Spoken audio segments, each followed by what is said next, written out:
तो एक कहानी शुरू होती है सेनोसामा के पैलेस से। दोनों सीनोस मनी मन कुछ सोच रहे थे। ग्रैंड प्रिंस इस बात को नोटिस करते हैं और सीनोस से पूछते हैं वो क्या सोच रहे हैं। सीनोस बताते हैं वो टूर्नामेंट ऑफ पावर के बारे में सोच रहे थे। टूर्नामेंट ऑफ पावर जैसा मजा उन्हें आज तक किसी भी खेल में नहीं आया था। ग्रैंड प्रिंस इस बात को सुनते हैं और सीनोस से पूछते हैं क्या सीनोस एक और टूर्नामेंट कराना चाहते हैं। सीनोस इस बात पर रिप्लाई करके बताते हैं वो बिल्कुल ऐसा चाहते हैं, लेकिन इस बार टूर्नामेंट कराने का रीजन क्या होगा ये उन्हें समझ नहीं आ रहा। पहले टूर्नामेंट के बाद सभी गॉड्स ऑफ डिस्ट्रक्शन ने अपनी यूनिवर्सेस पे काफी ध्यान दिया है। सभी यूनिवर्सेस का मॉर्टल लेवल काफी अच्छा हो गया है। अगर एक और टूर्नामेंट होता है तो हारने वाली यूनिवर्स को इरेज करना उनके साथ नाइंसाफी होगी। सभी गॉड्स की मेहनत बर्बाद हो जाएगी। ग्रैंड प्रिंस सीनो की बात पे कहते हैं तो आप बिना रीजन के टूर्नामेंट कराइए, पर सीनो कहते हैं इस तरह से मजा नहीं आएगा। पहले टूर्नामेंट में सभी यूनिवर्सेस को डर था उनके हारते ही वो सब तबाह हो जाएंगे। सभी यूनिवर्सेस के फाइटर्स ने अपना बेस्ट दिया था। सभी यूनिवर्सेस किसी भी कीमत पे जीतना चाहते थे, इसलिए टूर्नामेंट कराने के लिए एक अच्छे रीजन का होना जरूरी है। बिना किसी रीजन के इस टूर्नामेंट में बिल्कुल भी मजा नहीं आएगा, लेकिन अगर अच्छा रीजन हुआ तो इस वाले टूर्नामेंट में पहले से भी ज्यादा मजा आएगा।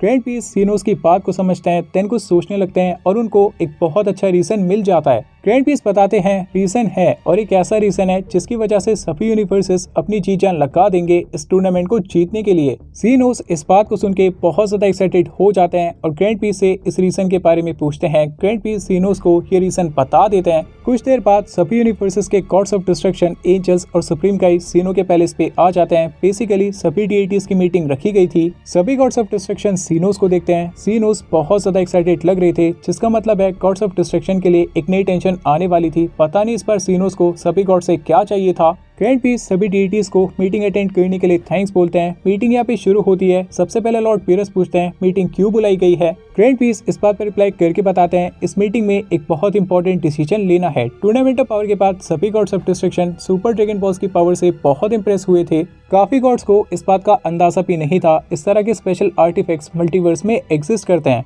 जिस वजह से काफी गॉड्स का ये सवाल है सुपर ड्रैगन बॉल्स जैसी स्पेशल चीज की प्रिविलेज बस यूनिवर्स 6 और यूनिवर्स 7 के पास ही क्यों है। क्यों बस यूनिवर्स 6 और यूनिवर्स 7 को ही अधिकार है सुपर ड्रैगन बॉल्स को यूज करने का, बाकी गॉड्स को भी इस बात का अधिकार होना चाहिए। इस बात को सुनने के बाद पीरस एंड चांपा काफी अनॉयड फील करते हैं, because after all super dragon balls उनके ही यूनिवर्स में थी। पीरस इस बात पे कहते हैं मुझे इसी बात का डर था, मैं जानता था ये सब कुछ ऐसा ही बहाना बनाएंगे जिससे सुपर ड्रैगन बॉल्स इनमें से किसी एक को मिल जाए। कुटेला इस बात पे रिप्लाई करता है किसने कहा हमने बहाना बनाया, हमने बस अपनी बात रखी और ग्रैंड प्रिंस को हमारी बात सही लगी। हम तो ग्रैंड प्रिंस और लॉर्ड सेनो की बात का सम्मान करते हैं, उनका जो भी फैसला होगा हमें मंजूर होगा। चांपा बीच में कूद पड़ता है और कहता है वैसे तुझे ऐसा क्यों लगता है कि सुपर ड्रैगन बॉल्स तुझे मिलनी चाहिए, तेरी यूनिवर्स ने ऐसा क्या किया है जो तू इन्हें डिजर्व करता है। जीन चांपा की बात पे कहता है तूने सही कहा चांपा, इसका यूनिवर्स भी ड्रैगन बॉल्स को डिजर्व नहीं करता। सुपर ड्रैगन बॉल्स जैसे स्पेशल आर्टिफैक्ट एक स्पेशल यूनिवर्स में होने चाहिए, ऐसा यूनिवर्स जिसका मॉर्टल लेवल अच्छा हो जैसे कि मेरा यूनिवर्स। सभी गॉड्स ऑफ डिस्ट्रक्शन आपस में बहस करने लगते हैं कि उनका universe super dragon balls deserve करता है। एट लास्ट ग्रैंड प्रिंस सबको शांत कर देते हैं। ग्रैंड प्रिंस बताते हैं सुपर ड्रैगन बॉल्स किस यूनिवर्स में जाएंगे इस बात का फैसला सेनोसामा ने पहले ही कर लिया है। टूर्नामेंट ऑफ पावर जीतने वाले यूनिवर्स को सुपर ड्रैगन बॉल्स की विश दी गई थी, तो सुपर ड्रैगन बॉल्स किस यूनिवर्स में जाएंगे इस बात का फैसला भी कुछ इसी तरह होगा। एक न्यू टूर्नामेंट ऑर्गेनाइज किया जाएगा और इस बार जीतने वाले यूनिवर्स को सुपर ड्रैगन बॉल्स इनाम में दी जाएंगी। एक न्यू टूर्नामेंट की खबर सुन के सभी गॉड्स ऑफ डिस्ट्रक्शन कांपने लगते हैं। पेलमोट पूछते हैं कि इस बार भी हारने वाले यूनिवर्स को इरेज कर दिया जाएगा। ग्रैंड प्रिंस बताते हैं इस बार ऐसा कुछ नहीं होगा, जीतने वाले यूनिवर्स को सुपर ड्रैगन बॉल्स दी जाएंगी और हारने वाले यूनिवर्स को कुछ भी नहीं मिलेगा। लेकिन अगर कोई यूनिवर्स पार्टिसिपेट करने से मना कर देता है तो शायद सेनोसामा नाराज होकर उस यूनिवर्स को इरेज कर देंगे। सभी गॉड्स ऑफ डिस्ट्रक्शन चैन की सांस लेते हैं। ऑब्वियसली सभी गॉड्स पार्टिसिपेट करना चाहते थे, बिकॉज ये एक कॉम्पिटिशन था जिसमें खोने के लिए कुछ नहीं था लेकिन पाने के लिए बहुत कुछ था। पर दो गॉड्स के लिए सिनारियो बिल्कुल उल्टा था, पीरस एंड चांपा, बिकॉज उनके पास पाने के लिए तो कुछ नहीं था लेकिन खोने के लिए बहुत कुछ था। देन ग्रैंड प्रिंस सभी गॉड्स ऑफ डिस्ट्रक्शन को इस न्यू टूर्नामेंट के बारे में कुछ इंपॉर्टेंट बातें बताते हैं जो सभी गॉड्स को पता होनी चाहिए। ग्रैंड प्रिंस बताते हैं इस बार टूर्नामेंट एक नई जगह पे होगा। लास्ट टूर्नामेंट के बाद ये बात तो कंफर्म है, एक छोटा सा स्टेज सभी यूनिवर्सेस के फाइटर्स की पावर को नहीं झेल सकता,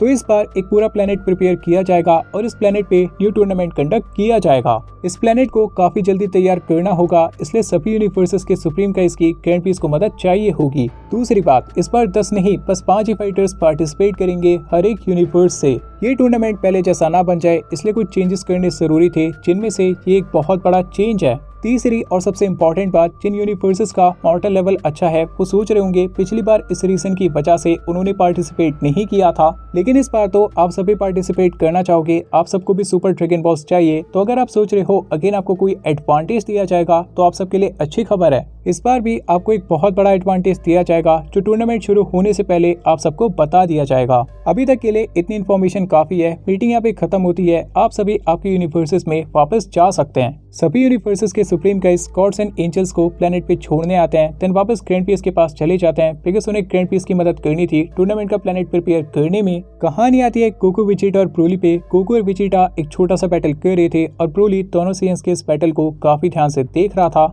वीरस तीनों के पास आते हैं, इस न्यू टूर्नामेंट के बारे में बताते हैं। ब्रोली काफी नर्वस था बिकॉज उसने अपनी लाइफ में एक ही बैटल किया था। वेजिटा भी ज्यादा खुश नहीं था, उसको अपनी ट्रेनिंग पे फोकस करना था, लेकिन बीच में टूर्नामेंट आ गया। लेकिन हाँ, गोकू बहुत ज्यादा खुश था। न्यू टूर्नामेंट मतलब न्यू पावरफुल वॉरियर्स। हमारे यूनिवर्स के 2 फाइटर्स कंफर्म थे, गोकू और वेजिटा। ब्रोली के लिए वीरस नहीं मानते बिकॉज ब्रोली अपनी पावर को अच्छे से कंट्रोल करना नहीं सीखा था। गोहान की 20 पावर को देखते हुए वीरस गोहान को as a 3rd warrior select करते हैं। गोकू पिकलो को as a 4th warrior suggest करता है बिकॉज पिकलो एंड गोहान का टीम वर्क उनके काफी काम आ सकता था। अभी लास्ट वॉरियर कौन होगा? गोकू सजेस्ट करता है फ्रीजा को। वेजिटा इस बात पे अनॉयड फील करता है। वेजिटा कहता है उन्हें फ्रीजा की कोई जरूरत नहीं है, उसकी जगह तो ब्रोली ठीक है। पर वीरस कहते हैं पहले टूर्नामेंट में फ्रीजा ने जो काम किया था उसके अकॉर्डिंग फ्रीजा डेफिनेटली टीम में होगा। वीस अपने स्टाफ को यूज करके फ्रीजा को ढूंढने लगते हैं, पर वीस को फ्रीजा पूरे यूनिवर्स में कहीं नहीं मिलता। कहाँ पर है फ्रीजा? क्या वो टूर्नामेंट शुरू होने से पहले यूनिवर्स 7 की टीम में ज्वाइन हो पाएगा या फिर यूनिवर्स 7 को ब्रोली के साथ ही जाना पड़ेगा?